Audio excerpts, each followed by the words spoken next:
ప్రస్తుతం big TV screen మీద చూస్తున్నారు నంబాల కేశవరావు అలియాస్ బసవరాజ్. ఆయన సొంత ఊరు శ్రీకాకుళం జిల్లాలోని జియన్నపేట. ప్రస్తుతం ఇతను హతమయ్యాడు. ఇతనితో పాటు దాదాపు 30 మంది హతమైనట్టుగా భద్రతా బలగాలు చెప్తూ ఉన్నాయి. ఇంకా మృతుల సంఖ్య మరింత పెరిగే అవకాశం ఉన్నట్టు చెప్తున్నారు. ఇక నంబాల కేశవరావు గురించి తెలుసుకోవాలనుకుంటే 1955లో ఈయన జన్మించారు. వరంగల్లోని రీజనల్ ఇంజనీరింగ్ కాలేజీలో ఇంజనీరింగ్ కూడా పూర్తి చేశారు. ఇక 1970ల నుంచి నక్సలైట్ ఉద్యమంలో కేశవరావు చాలా చురుగ్గా ఉన్నారు. 1987లో బస్తర్ అడవుల్లో ఆయనకు LTTE శిక్షణ ఇచ్చింది. LTTE నుంచి ఆయన శిక్షణ తీసుకున్నారు. ఇక అంబుష్ టాక్టిక్స్, జిలెటిన్ హ్యాండ్లింగ్స్ లో ట్రైనింగ్ తీసుకున్న ఆయన గెరిల్లా యుద్ధంలోనూ IEDల వినియోగంలోనూ నైపుణ్యాన్ని సాధించారు. 1992లో పీపుల్స్ వార్ సెంట్రల్ సెక్రటరీ కమిటీగా సభ్యుడిగా, అలా తర్వాత 2004లో Maoist party central committee commission హెడ్గా, పొలిట్ బ్యూరో సభ్యుడిగా కూడా నియమితులయ్యాడు. 2018 నవంబర్లో ముప్పాళ్ల లక్ష్మణరావు అలియాస్ గణపతి రాజీనామా చేయడంతో మావోయిస్ట్ పార్టీ సుప్రీం కమాండర్గా కేశవరావు బాధ్యతలు స్వీకరించాడు. ఆయన నేతృత్వంలో ఛత్తీస్గఢ్, మహారాష్ట్ర, ఒడిశాల్లో మావోయిస్టులు పలు దాడులకు పాల్పడ్డారు. 2010లో దంతెవాడలో చేసిన దాడిలో 76 మంది CRPF సైనికులు చనిపోగా 2013లో జీరం ఘాట్లో జరిపిన దాడిలో 27 మంది ప్రాణాలు కోల్పోయారు. 2018లో ఏపీలో టీడీపీ నేత కిడారి సర్వేశ్వరరావు హత్యలోనూ కేశవరావుదే ప్రధాన పాత్ర. దాదాపు 3 దశాబ్దాలుగా అజ్ఞాతంలో ఉన్న ఆయనపై NIA ₹1.5 కోటి వరకు రివార్డు కూడా ప్రకటించింది. ఇవాళ జరిగిన ఎన్కౌంటర్లో నంబాల కేశవరావు కూడా చనిపోయినట్లు భద్రతా బలగాలు ధృవీకరిస్తున్నాయి.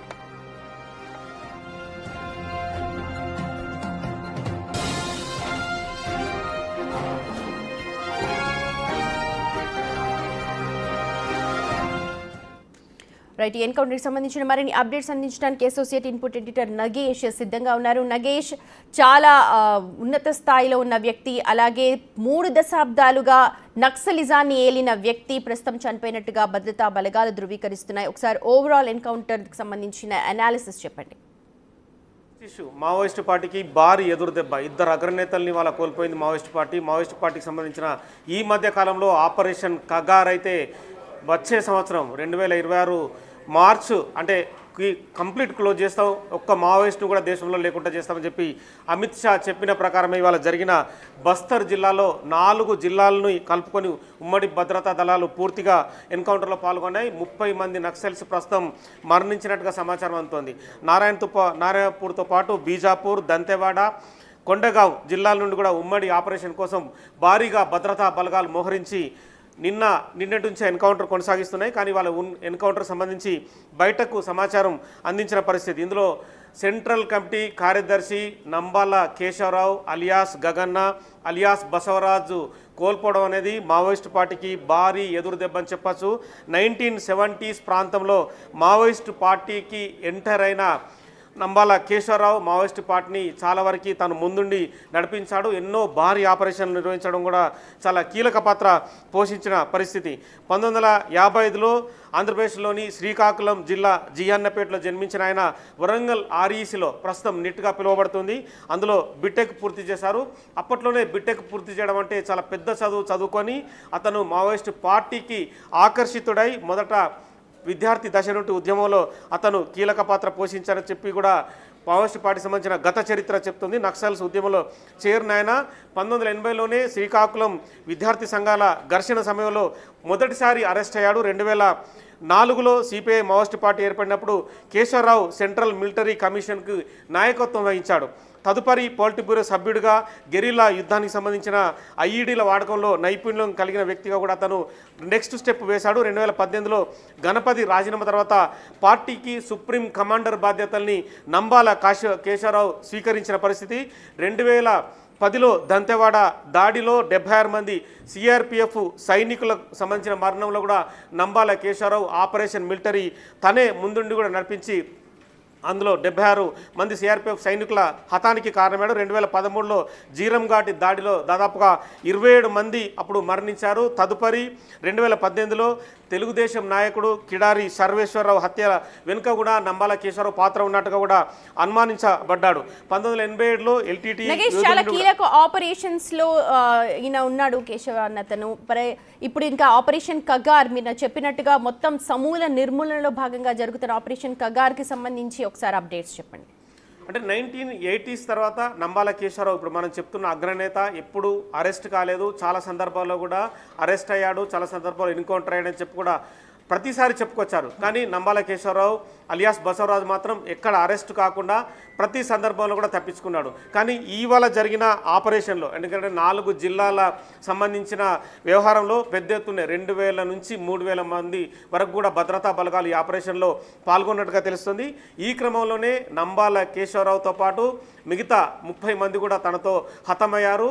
నంబాల కేశవరావు తర్వాత నెక్స్ట్ లెవెల్ నేత కూడా ఉన్నట్టుగా కొంత సమాచారం అందుతుంది. అతను ఎస్జెడ్సి సంబంధించిన పోస్టులో ఉన్నట్టుగా కూడా చెప్తున్నారు. నంబాల కేశవరావు అయితే కేంద్ర కమిటీ కార్యదర్శిగా ప్రస్తుతం అయితే విధులు నిర్వహిస్తున్నాడు. అతను ఆపరేషన్ చేశాడంటే ఖచ్చితంగా పోలీసులు అర్థం కావాల్సిందన్న రీతిలో మావోయిస్ట్ ఆపరేషన్ కొనసాగుతుంది. సో గత నెల కూడా 30న కూడా సుందర్రాజ్ బస్తర్ ఐజీ కూడా ఇప్పటికీ అంటే గణాంకాల ప్రకారం అయితే ఆపరేషన్ కగార్ కొనసాగుతుంది. 2024 నుండి ఇప్పటి వరకు అయితే 656 మంది మావోయిస్టులు అరెస్టులు, అలాగే ఇందులో 141 మంది ఆ ఎదురుకాల్పుల్లో మృతి చెందినట్టుగా చూపించారు. 2025 జనవరి మార్చి వరకు కూడా 153 మంది అరెస్టు, 150 మంది లొంగుబాటు కూడా చూపించారు. మొత్తం ఓవరాల్గా 377 అంటే ఇప్పటికీ 400కు పైగా ఎదురుకాల్పులో మృతి చెందినట్టుగా చూపించారు. ఈ మధ్యలో కర్రెగుట్టల్లో కూడా ఆపరేషన్ కగార్ నిలిపివేస్తున్నట్టు భద్రతా బలగాలను కూడా వెనక్కి పంపించారు. కానీ తదుపరి భారీ దెబ్బనే మావోయిస్టులకు రుచి చూపించారని చెప్పచ్చు.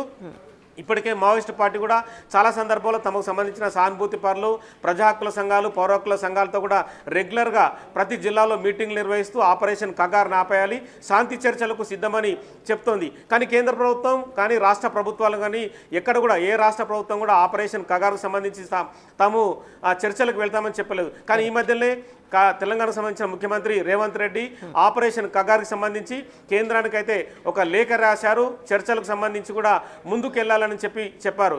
అంటే కొంతమంది పౌరకుల సంఘాల నేతలు రేవంత్ రెడ్డి కలిసిన తర్వాతనే ఈ ప్రతిపాదన ముందుకెళ్ళింది. కానీ కేంద్రం మాత్రం ఆపరేషన్ కగార్ని కొనసాగిస్తున్నట్టుగా స్పష్టం చేస్తుంది. ఆపరేషన్ కగారు ఖచ్చితంగా 2025 అంటే ఈ మధ్య జరుగుతున్న సంబంధించి మొన్న మార్చి నుంచి నెక్స్ట్ మార్చి వరకు మార్చి 25 వరకు కూడా ఈ ఆపరేషన్ కొనసాగుతుంది. భారతదేశంలో ఏ రాష్ట్రంలో కూడా ఖచ్చితంగా మావోయిస్టులు లేకుండా ఏరివేస్తామని చెప్తుంది.